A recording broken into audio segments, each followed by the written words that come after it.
एक दिन राजा विक्रमादित्य और उसका एक रानी के साथ थोड़ी बहस हो गई। रानी कहने लगी, मैं रूठ गई तो आपको मेरे जैसे रूपवती और गुणवती पत्नी कहाँ मिलेगी।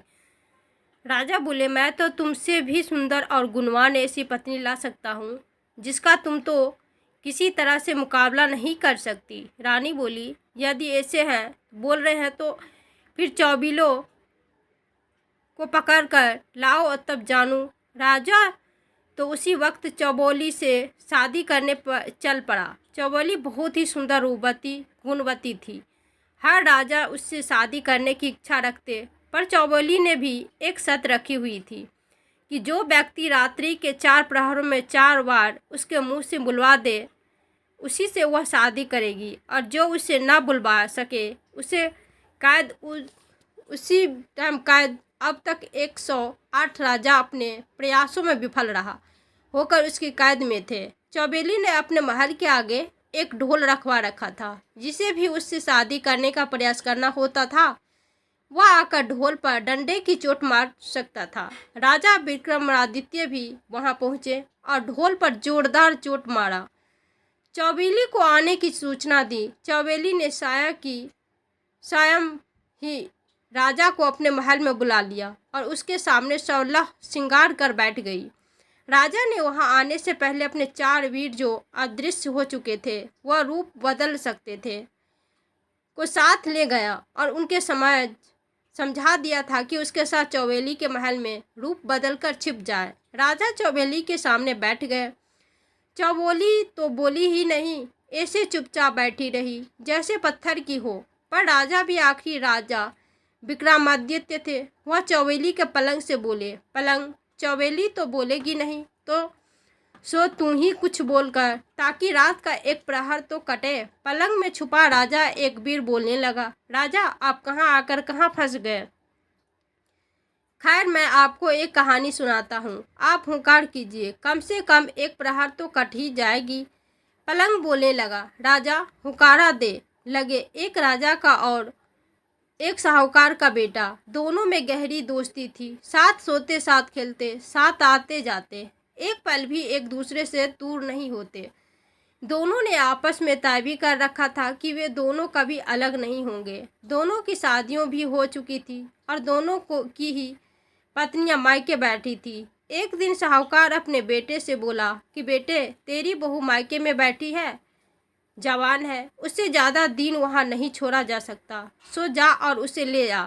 बेटा बोला, बापू आपका हुक्म सिर माथे पर, जाऊँ कैसे, मैंने तो कुंवर से वादा कर रखा है कि उसे छोड़कर कहीं अकेला नहीं जाऊंगा। साहूकार ने सोचते हुए कहा, बेटे तुम दोनों ने ऐसे ही मित्रता, तो एक काम कर, राजा के बेटे को भी अपनी ससुराल साथ ले जा। पर एक बात ध्यान रखना, तेरे ससुराल में उसकी खातिर उनकी प्रतिष्ठा के हिसाब से बड़े भगत से होनी चाहिए। आखिर दोनों मित्र साहूकार के बेटे की ससुराल चल दिए। रास्ते में राजा का बेटा तो बड़ी मस्ती से वो मजाक करता चल रहा था और साहूकार का बेटा बड़ी चिंता में चल रहा था। पता नहीं ससुराल वाले कुंवर की कैसी खातिर करेगी। यदि कोई कमी नहीं रह गई तो कुंवर क्या सोचेगा। यदि आदि चलते चलते रास्ते में कई ऐसी मान्यता की थी कि वहाँ देवी के आगे जो मनोरथ मांगो पूरा हो जाती है, पुत्रहीनों को पुत्र मिल जाते हैं। साहूकार बेटे ने भी देवी के आगे जाकर प्रार्थना की, हे देवी माँ, ससुराल में मेरे मित्र की खातिर आदर सत्कार वैसे ही हो जैसे मैंने मन में सोच रखा है। यदि मेरे मन की यह मुरादा पूरी हो गई तो आप वापस आते वक्त मैं अपना मस्तक काटकर आपके चरणों में अर्पित कर दूंगा। ऐसी मनोकामना कर वह अपने मित्र के साथ आगे बढ़ गया और ससुराल पहुंच गया। ससुराल वाले बहुत बड़े साहूकार थे। उनकी कई शहरों में कई दुकानदार भी विदेश से भी वे व्यापार करते थे। इसके लिए उनके पास अपने जहाज थे। पैसे वाले तो थे ही, साथ ही दिलदार भी थे। उन्होंने अपने दामाद के साथ आए राजा के कुंवर को देखकर ऐसी मान मुनहार व आदर सत्कार किया कि उसे देखकर राजा का कुंवर खुद भौचक्का रह गया। ऐसा सत्कार तो उसने कभी देखा ही नहीं था। दोनों 10 दिन वहाँ रहे। उसके बाद साहूकार के बेटे की वधू को लेकर वापस चले। रास्ते में राजा का बेटा तो वहाँ किए आदर सत्कार की प्रशंसा ही करता रहा। साहूकार के बेटे ने जो मनोरथ किया था वो पूरा हो गया। रास्ते में देवी का मंदिर आया तो साहूकार का बेटा रुका और बोला, आप चले, मैं दर्शन कर आता हूँ। राजा का बेटा बोला, मैं भी चलूँ, दोनों साथ साथ दर्शन कर लेंगे।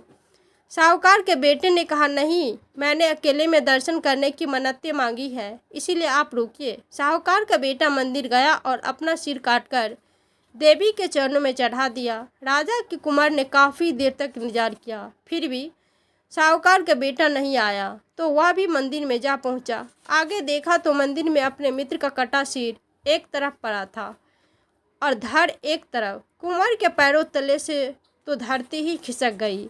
ये क्या हो गया? अब मित्र की पत्नी और उसके पिता को क्या जवाब दूंगा?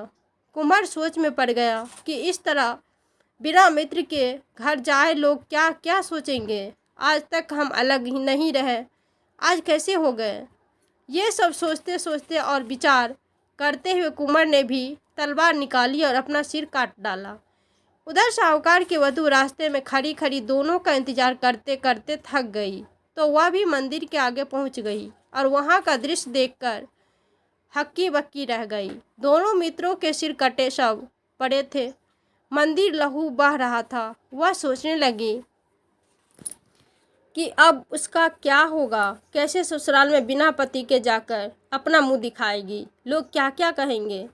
यह सोच उसने भी तलवार उठाई और जोर से अपने पेट में मारने लगी। तभी देवी माँ प्रकट हुई और उसका हाथ पकड़ लिया। साहूकार की वधू देवी से बोली, हे देवी, छोड़ दे मुझे और मरने दे। इन दोनों का तूने भक्षण कर लिया, अब मेरा भी कर ले। देवी माँ ने कहा, तलवार नीचे रख दे और दोनों के सिर उठा और इनके धड़ पर रख दे, अभी दोनों को पुनर्जीवित कर देती हूँ। साहूकार की वधू ने झट से दोनों के सिर उठाए और धड़ों से के ऊपर रख दिए। देवी ने अपने हाथ से उन पर एक किरण छोड़ी और दोनों जीवित हो उठे।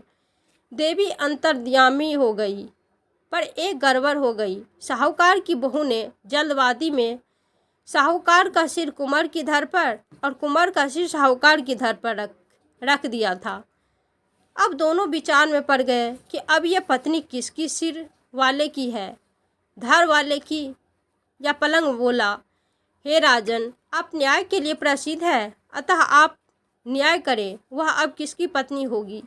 राजा बोले, इसमें पूछने वाली कौन सी बात है, वह महिला धड़ वाले की ही पत्नी होगी।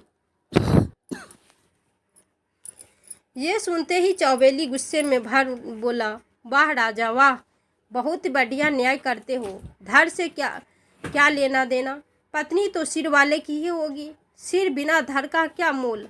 राजा बोले, आप जो कह रही है वही सत्य है, बजा रे ढोली ढोल। चौबेली बोली, पहला बोल, और ढोली ने ढोल पर जोरदार डंका मारा। अब राजा ने चौबेली के कक्ष में रखे पानी के मटके को बताया, हे मटके, एक प्रहर तो पलंग ने काट दी, अभी भी रात के 3 प्रहर बचे हैं, तू भी कोई बात बता ताकि कुछ तो समय कटे।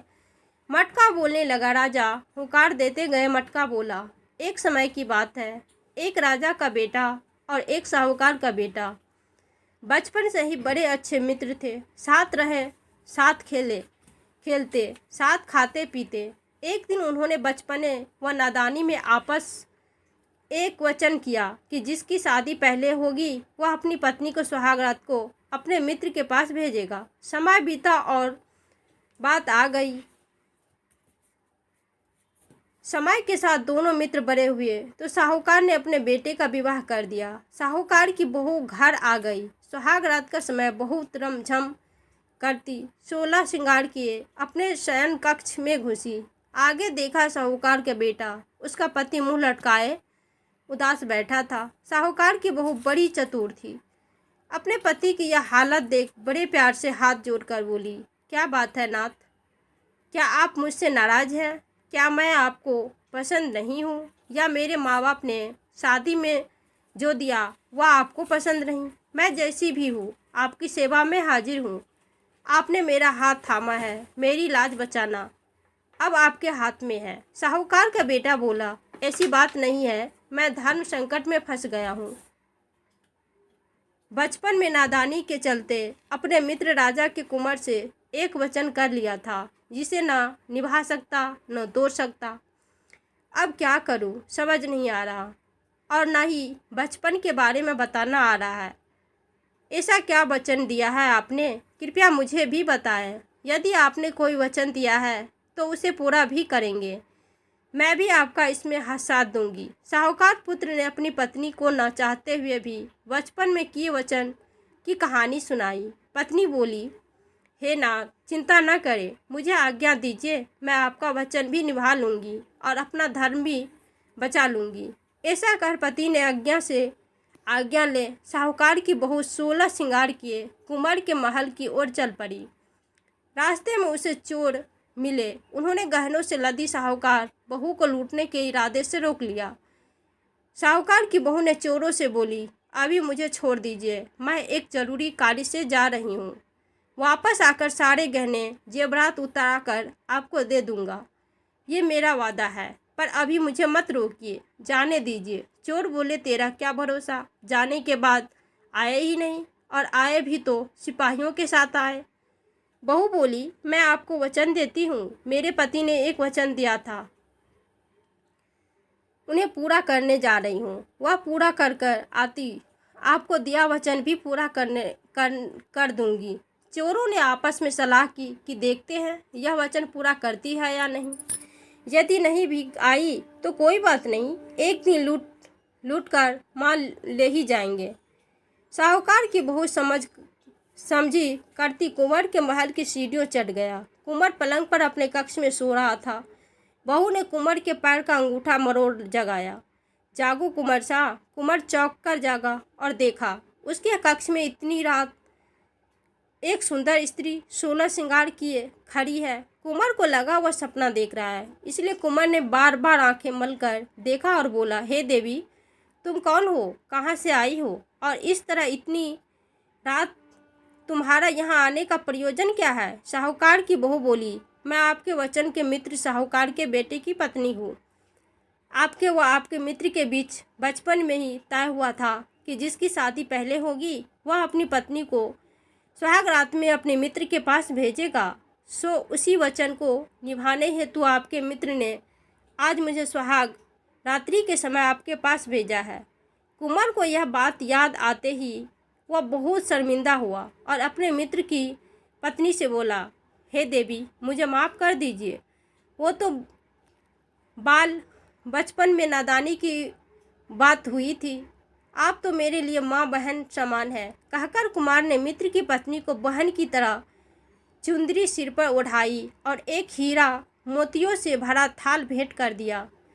साहूकार की बहू वापस आई और चोर रास्ते में ही खड़े उसका इंतजार कर रहे थे। उसे देख आपस में चर्चा करने लगे, ये औरत है तो जुबान की पक्की। पर बहू ने चोरों के पास आकर बोला, यह हीरा मोतियों से भरा थाल रख लीजिए, ये तुम्हारे भाग्य में ही लिखा है, और मैं अभी अपने गहने उतार कर भी आपको दे देती हूँ।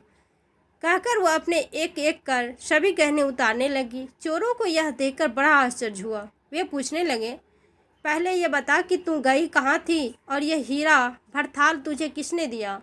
साहूकार की बहू पूरी रात विस्तार से चोरों को बताई। सुनकर चोरों के मुंह से निकला, धन्य है ऐसी औरत जो अपने पति का वचन निभाने कुंवर जी के पास चली गई, और धन्य है कुंवर जी जिन्होंने इसकी मर्यादा की रक्षा आदर करते हुए इसे अपनी बहन बना इतने महंगे हीरे भेंट किए। ऐसी चरित्र धर्म पर चलने वाली औरत हमें भी बहन मानना चाहिए। और चोरों ने भी उसे बहन मान उसका सारा धन लौटाते हुए उनके पास जो थोड़ा सा बहुत लूटा हुआ धन था वो भी उसे भेंट कर उसे सुरक्षित उसके घर तक पहुंचा दिया। अब मटकी राजा से बोली, हे राजा विक्रमादित्य, आपने बहुत बड़े बड़े न्याय किए हैं। अब बताइए इस मामले में किसकी भलन मनसाहत बड़ी चोरों की है कुंवर की। राजा बोले, यह तो साफ है कुंवर की भलमनसाहत ज़्यादा बड़ी। इतना सुनते ही चौबोली को गुस्सा आ गया और वह गुस्से से मैं राजा से बोली, अरे राजा, तेरी अक्ल कहाँ गई? क्या ऐसे ही न्याय करके तू लोकप्रिय हुआ है? सुन, इस मामले में चोर बड़े भले मानस निकले। जब साहूकार की बहू चोरों को वचन के मुताबिक इतना धन दे रही थी, फिर भी चोरों ने उसे बहन बनापास में जो था वह भी दे दिया। इसलिए चोरों की भलमानसता ज़्यादा बड़ी है। राजा बोले, चौबोली ने जो भी न्याय किया वह खड़ा है। बजा रे ढोल ढोल। चौबोली बोली, दूजो बोल। और ढोली ने नगाड़े और जोर से दो दे मारी। अब राजा चौबोली के महल की खिड़की से बोला, 2 घड़ी रात तो कट गई, अब तू ही कोई बात कह ताकि तीसरी प्रहर कट सके। खिड़की बोली, ठीक है राजा, आपका हुक्म सिर माथे पे। मैं आपको कहानी सुनाने जा रही हूँ, आप हुंकार देते जाना। खिड़की राजा को कहानी। एक गांव में एक ब्राह्मण व एक साहूकार के बेटे के बीच बहुत गहरी मित्रता थी। जब ये जवान हुए तो एक दिन ससुराल अपनी पत्नियों को लेने के साथ रवाना हुए। कई दूर रास्ता काटने के बाद आगे दोनों के ससुराल के रास्ते अलग अलग हो गए। अतः अलग अलग रास्ता पकड़ने से पहले दोनों ने सलाह मशवरा किया कि आपसी में जो यहाँ पहले पहुँच जाए वो दूसरे का इंतजार करे। ऐसी सलाह कर दोनों ने अपने अपने ससुराल का रास्ता पकड़ा। साहूकार के बेटे के साथ एक नाई भी था। ससुराल पहुँचने पर साहूकार के साथ नाई को देख कर एक बुजुर्ग महिला ने अन्य महिलाओं को सलाह दी कि जवाई दी जी के साथ आय की खातिर में कहीं कोई कमी नहीं रह जाए, वरना यह हमारी बेटी के ससुराल में जाकर हमारी बहुत उल्टी सीधी बातें करेगा और इसकी बढ़िया खातिर करेंगे तो यह वहाँ जाकर हमारी तारीफों के पूरे गांव में पुल बांधेगा। इसीलिए इसकी खातिर में कोई कमी न रहे। बस फिर क्या था, घर की बहू बेटियों ने बुढ़िया की बात को पकड़ लाई और पूरी खातिरदारी शुरू कर दी। वे अपने जवाई को पूछे या न पूछे, पर नाई को हर काम में पहले पूछे। खाना खिलाना हो तो पहले नाई, बिस्तर लगाना हो तो पहले नाई के लगे। साहूकार का बेटा अपना ससुराल में मायूस और नाई उसे देख अपना मुछ मरोड़े। यह देख मन ही मन दुखी हो साहूकार के बेटे ने वापस जाने की जल्दी की। ससुराल वालों ने भी उसकी पत्नी के साथ उसे विदा कर दिया। अब रास्ते में न साहूकार पुत्र से मजाक करते चले कि ससुराल में नाई की इज्जत ज़्यादा रही कि जवाई की। जैसे जैसे नाई ये बात बोले, साहूकार के बेटा मन ही मन जल भून जाए, पर नाई को इससे क्या फ़र्क पड़ने वाला था। उसने तो अपनी बात जारी रखी। ऐसे ही चलते चलते काफ़ी रास्ता कट गया। आधे रास्ते में ही साहूकार के बेटे ने इसी सुनहर वाली बात पर गुस्सा कर अपनी पत्नी को छोड़ नाई के साथ ले चल दिया। इस तरह बीच रास्ते में छोड़ देने पर साहूकार की बेटी बहुत दुखी हुई और उसने अपना रथ वापस अपने मायके की ओर मोड़ लिया। पर वह रास्ता भटक कर किसी और अनजाने नगर में पहुंच गई। नगर में घुसते ही एक मालन का घर था। साहूकारनी ने अपना रथ रोका और कुछ धन देकर मालन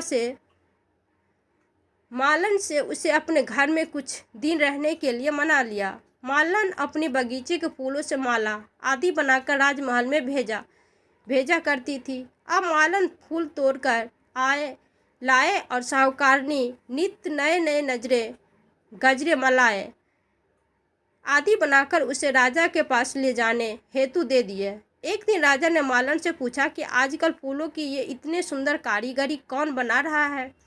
तुझे तो ऐसे बनाने आते ही नहीं। मालन ने राजा को बताया, हुकुम, मेरे घर एक स्त्री आई हुई है, बहुत गुणवती है, वही ऐसी सुंदर सुंदर कारीगरी जानती है। राजा ने हुक्म दिया कि उसे हमारे महल में हाजिर किया जाए। अब क्या करे? साहूकारनी ने बहुत मना किया, पर राजा के हुक्म कैसे टाला जा सकता था। सो साहूकारनी को राजा के सामने हाजिर किया गया। राजा तो उस रूपवती को देखकर आसक्त हो गया।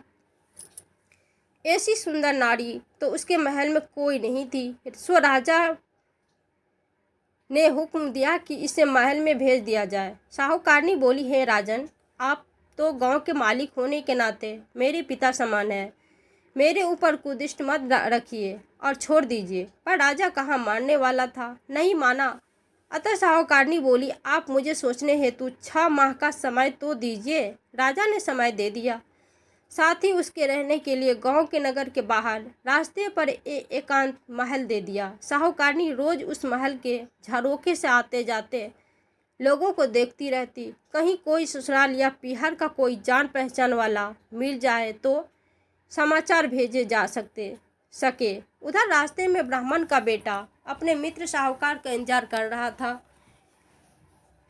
जब साहूकार को अकेले आते देखा तो वह सोच में पड़ गया। उसने पास आते ही साहूकार के बेटे से उसकी पत्नी के बारे में पूछा तो साहूकार के बेटे ने पूरी कहानी ब्राह्मण पुत्र को बताई। ब्राह्मण ने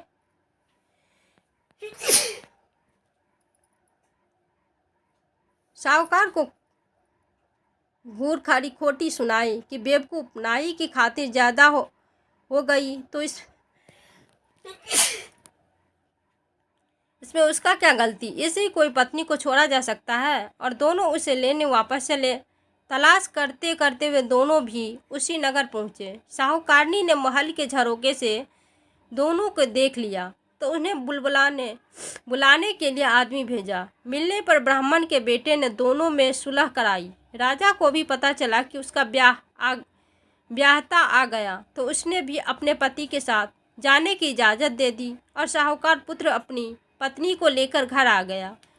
कहानी पूरी कर खिड़की ने राजा से पूछा, हे राजा, आपके न्याय की प्रतिष्ठा तो 7 समंदर दूर तक फैली है। अब आप बताइए कि इस मामले में मलनाहसाहत किसकी, साहूकार की या साहूकारनी की? राजा बोले, इसमें तो साफ है, मनसाहत तो साहूकार के बेटे की, जिसने छोड़ी पत्नी को वापस अपना लिया। इतना सुनते ही चौबेली के मन में तो आग लग गई। उसने राजा को फटकारते हुए कहा, अरे अधर्मी राजा, क्या तू ऐसे ही न्याय कर प्रसिद्ध हुआ है? साहूकार के बेटे, इसमें कौन सी मननाहस तो उसकी पत्नी की थी, जिसे निर्दोष होने के बावजूद साहूकार ने छोड़ दिया था।